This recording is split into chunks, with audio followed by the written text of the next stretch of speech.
చేశారు కాబట్టి మీకు న్యాయం జరుగుతుంది. కృష్ణాంజనేయులు గారు సార్, మన army soldier, we must be proud of him అండి. ఆయన లడాఖ్లో మన కోసం, మనలాంటి కొన్ని కోట్ల మంది కోసం అలాంటి వాళ్ళు అక్కడ సరిహద్దుల్లో ఉన్నారు. తండ్రి అనుమానాస్పద మృతి, స్థలం కబ్జా, ఎంత దారుణం అండి. ఇప్పుడు చంద్రశేఖర్ గారు ఆయన బాధనే వ్యక్తం చేశారు. ఆయన సోషల్ మీడియా ద్వారా కూడా ప్రభుత్వానికి తెలియజేసినటువంటి పరిస్థితిలో ఇప్పుడు ఆయనకు ఒక రెస్పాన్స్ అయితే ప్రభుత్వం నుంచి వచ్చింది. రెవెన్యూ మినిస్టరు రెస్పాండ్ అయ్యారు, అదేవిధంగా మంత్రి నారా లోకేష్ కూడా రెస్పాండ్ అయ్యారు వాళ్ళ ఆఫీస్ నుంచి.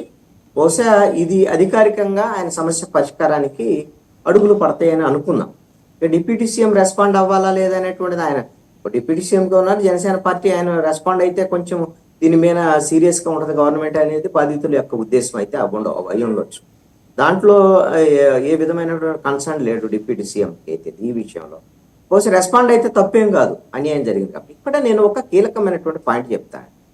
చంద్రశేఖర్ గారు లాంటి వాళ్ళు బాధితులు కొన్ని వేల మంది ఆంధ్రప్రదేశ్లో ఉన్నారు అనేటువంటిది తెలుగుదేశం, జనసేన, బీజేపీ కూటమి వాళ్ళు అధికారంలోకి వచ్చిన తర్వాత ప్రకటించినటువంటి అంశం అండి.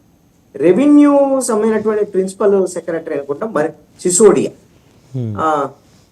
ఆయన నేరుగా రాష్ట్ర వ్యాప్తంగా ఉన్నటువంటి ఈ భూ కబ్జాలకు జరిగినటువంటి వాళ్ళు ప్రైవేటు భూములు కానీ లేకపోతే ప్రభుత్వ భూములు ఎక్కడెక్కడ ఆక్రమణకు గురై ఇవన్నిటి మీద వీళ్ళు ఫిర్యాదులు తీసుకున్నారండి. మొత్తం రాష్ట్ర వ్యాప్తంగా కొన్ని వందల మంది కాదండి, వేల మంది వచ్చి నేరుగా వచ్చి ఫిర్యాదులు చేశారు.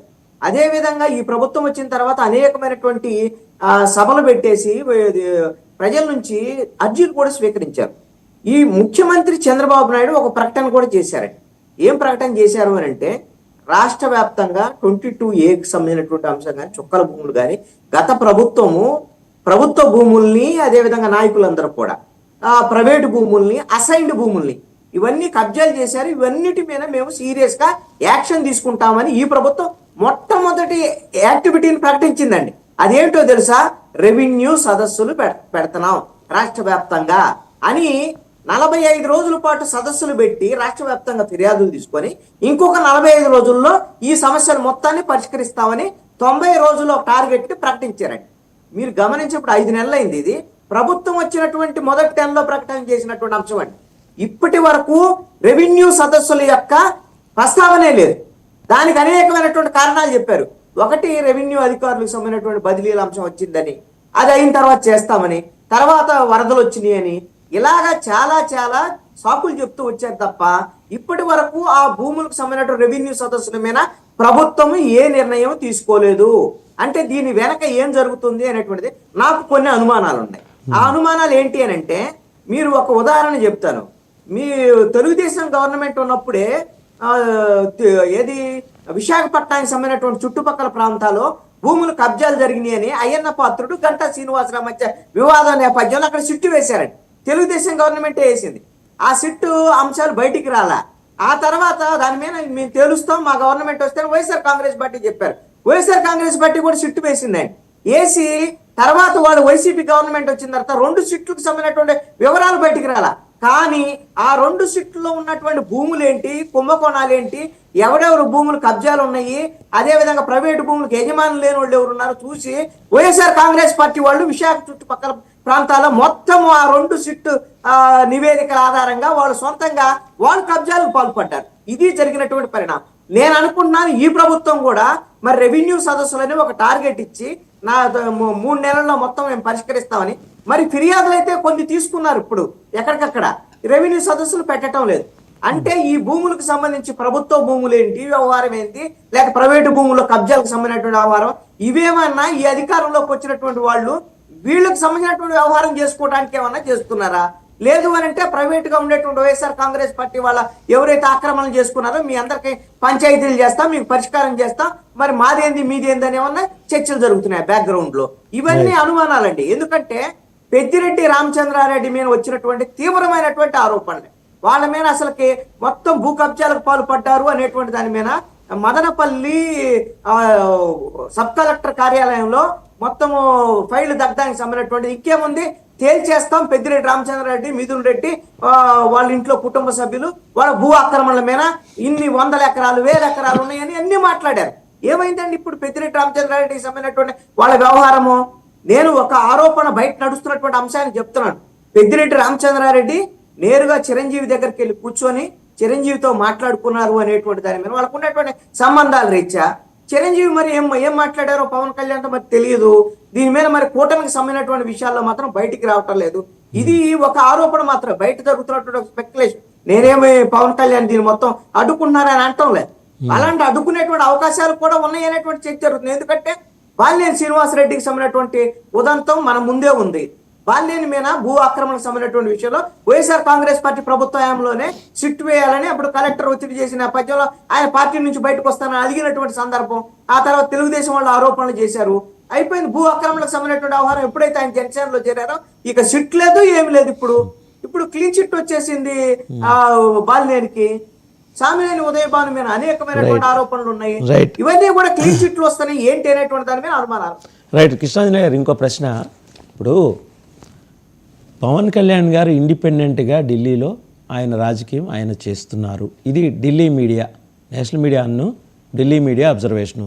రాత్రి నుంచి హోరెత్తిపోతున్నాయి సోషల్ మీడియాలో పోస్టులు, అటు విజువల్ మీడియా ప్రింట్ మీడియాలో కూడా వస్తున్నాయి కథనాలు.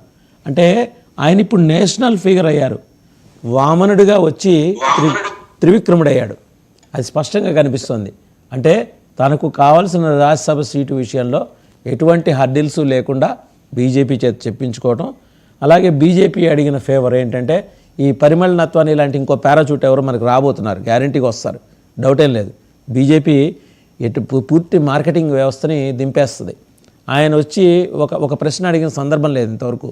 పరిమళ నత్వాన్ని డంప్ చేసుకున్నాం కదా మనం వైసీపీ నుంచి. ఇప్పుడు అట్లాంటి ఇంకో నత్వాన్ని వస్తాడు. ఇప్పుడు దాని మీద ఈయన లాబీ చేయాలని చెప్పేసి బీజేపీ ఫోర్స్ చేస్తుందట. ఇప్పుడు పవన్ కళ్యాణ్ ఆల్రెడీ ఆయన సౌత్ ఇండియాకి సంబంధించినటువంటి విషయాల్లో పూర్తి స్థాయిలో వినియోగించుకోవడానికి సంబంధించినటువంటి అన్ని ప్రయత్నాలు, ఆయనకు ఒక ఎజెండా ఇచ్చారు, ఆల్రెడీ ఒక టాస్క్ ఇచ్చారు, రోడ్ మ్యాప్ కూడా ఇచ్చారు. సనాతన ధర్మాన్ని కాపాడేటువంటి ధర్మకర్తగా పవన్ కళ్యాణ్ ఆయన అవతారం ఎత్తినటువంటి విషయం తెలిసి ఇది అంతా బీజేపీ ఎజెండా అని దాంట్లో సందేహమే లేదు. రాజకీయాల్లో ఇవన్నీ సర్వసాధారణమే. ఇప్పుడు మంచిదే, ఆయన నమ్మినటువంటి విధానం సనాతన ధర్మ ప్రమాదంలో ఉంది. అందుకని ఇప్పుడు ఆయన సనాతన ధర్మకర్తగా లేకపోతే దాన్ని కాపాడేటువంటి నాయకుడుగా మొన్న మహారాష్ట్ర ఎన్నికల సమయంలో కూడా వెళ్ళి ఎన్డీఏ తరపున ప్రచారం చేశారు. ఎన్డీఏలో భాగస్వామ్యం కాబట్టి ఆయన ప్రచారం చేసిన చోట మంచి ఫలితాలు కూడా వచ్చాయి. బీజేపీకి సంబంధించినటువంటి వాళ్ళు గెలిచినటువంటి పరిస్థితి కూడా. రేపు భవిష్యత్తులో తమిళనాడులో జరిగేటువంటి ఎన్నికలు కానివ్వండి, కర్ణాటక కానివ్వండి, లేకపోతే కేరళ వరకు కూడా, ఎందుకంటే సినిమా యాక్టర్గా అందరికి తెలుసు పవన్ కళ్యాణ్. ఇప్పుడు రాజకీయ నాయకుడుగా కూడా ఒక హిందుత్వవాదిగా సనాతన ధర్మ రక్షకుడుగా కొంత ఆయన్ని ఎక్స్పోజ్ చేసేటువంటి ప్రయత్నం బీజేపీ చేస్తుంది. మంచి ప్రయత్నం కూడా. బీజేపీ మాటలు వినేటువంటి పరిస్థితి లేదు దక్షిణ భారతదేశంలో. కొంత పవన్ కళ్యాణ్ ద్వారాగా ఆ విధంగా ముందుకెళ్లేటువంటి ప్రయత్నం చేస్తుంది, మంచిదే. కానీ పవన్ కళ్యాణ్కి ఏం న్యాయం జరుగుతుంది, జనసేనకి ఏం న్యాయం జరుగుతుందనే కీలకమైనటువంటి అంశం అండి. బీజేపీ ఉపయోగించుకుంటుంది, దాంట్లో ఎటువంటి సందేహం లేదు. నాకున్నటువంటి సమాచారం మేరకు ఇప్పుడు ఢిల్లీ వెళ్ళారు ఆయన, రాజ్యసభకు సంబంధించినటువంటి అంశమే ప్రధానమైనటువంటి ఎజెండా. ఆయనకు ఆ విధమైనటువంటి ప్రయారిటీ కూడా ఉంటుందండి. ఇప్పుడు ఈ రోజున మంచి ప్రయారిటీ ఉంది జనసేనకు సంబంధించినటువంటి విషయంలో. ఎన్డీఏలో ఆయన సీట్లు ఎన్ని అనేటువంటి అంశం కాకపోయినా ఒక ప్రభావితమైనటువంటి నాయకుడిగా పవన్ కళ్యాణ్ ఉన్నారు. కానీ 3 రాజ్యసభ సీట్లకు సంబంధించినటువంటి విషయంలో వివేక్ బాబు గారు ఆశావాహ దృక్పథంతో ఒక విషయాన్ని చెప్పారు. 3 పార్టీలకి 3 కావాలి అనేటువంటి ఒక ప్రతిపాదన ఉంది అని. నాకున్నటువంటి సమాచారం ఏమిటంటే బీజేపీ అయితే పవన్ కళ్యాణ్ ద్వారాగా చంద్రబాబు నాయుడుతో లాబింగ్ చేయదండి, అవసరం కూడా లేదు చంద్రబాబు నాయుడుతో లాబింగ్ చేయడానికి. చంద్రబాబు నాయుడికి హాట్ మెయిల్లో ఆదేశాలు జారీ చేస్తే చంద్రబాబు నాయుడు వినేటువంటి పరిస్థితిలోనే ఈ రోజున ఉన్నాడు.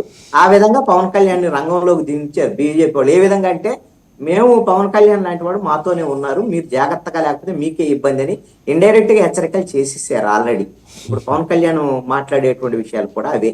కాబట్టి చంద్రబాబు నాయుడు బీజేపీ వాళ్ళ ప్రతిపాదనని ఎట్టి పరిస్థితుల్లో కాదనరు, వాళ్ళకు ఒక రాజ్యసభ ఇస్తారు వాళ్ళు గిన అడిగితే ఖచ్చితంగా. కానీ జనసేన పార్టీకి మాత్రము రాజ్యసభ వస్తుంది అని గిన వాళ్ళు ఆశపడితే వీళ్ళు ప్రతిపాదన చేయొచ్చు, తప్పేం కాదు. వాళ్ళు భాగస్వామ్య పక్షంగా 3 పార్టీలు 3 తీసుకుందామని అనొచ్చాము. కానీ చంద్రబాబు నాయుడు ఎట్టి పరిస్థితుల్లో కూడా రాజ్యసభలో జనసేన పార్టీకి అవకాశం ఇవ్వరు. నాకున్నటువంటి సమాచారం జనసేన పార్టీ ఒక ప్రయత్నం చేయొచ్చు, తప్పేం కాదు. కానీ ఆశ పెట్టుకుంటే మాత్రం అది నిరాశగా మారేదానికి అవకాశం ఉంటుంది. అలాంటి అవకాశమే లేదండి, రాదు జనసేన పార్టీగా నేను అనుకుంటున్నాను. రైట్. వివేక్ బాబు గారు మీరేమంటారండి? ఇప్పుడు కృష్ణాంజలి సార్ భవిష్యవాణిని ఏమన్నా బుక్ ఏమన్నా దగ్గర ఉందేమో మరి నాకు తెలియదు, రానే రాదని చెప్పేస్తున్నారు. సరే ఆయన భవిష్యవాణి బుక్ ఆయన దగ్గర పెట్టుకోవడం మంచిది. తర్వాత ఇందాక కూడా కృష్ణాంజలి సార్ ఏమన్నారంటే